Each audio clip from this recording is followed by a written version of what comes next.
বাংলাদেশের দুইটা প্রতীকে নির্বাচন হয় খালেদ ভাই, ধানের শীষ আর নৌকা। আজকে 14 দলের 13 দল নৌকা ছাড়া কিন্তু তাদের অস্তিত্ব নাই। 36 দল জামাত ইসলাম এবং বিএনপি ব্যতীত, এই 34 দল কিন্তু ধানের শীষ ছাড়া কিন্তু কোনো অস্তিত্ব নাই। এটা হচ্ছে চিরতরের বাস্তবতা।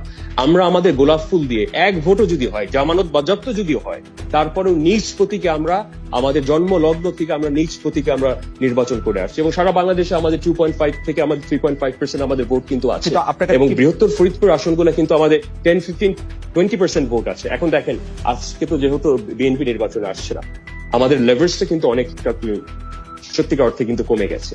দেখেন যখন সাজ্জাদ চৌধুরী এবং ওবায়দুর রহমান সাহেব যখন নির্বাচনে যায় 1986 সালে, নৌকা তখন মাত্র 6,000 ভোটে পরাজিত হয় এবং গোলাপ ফুলের ভোট থাকে 15,000।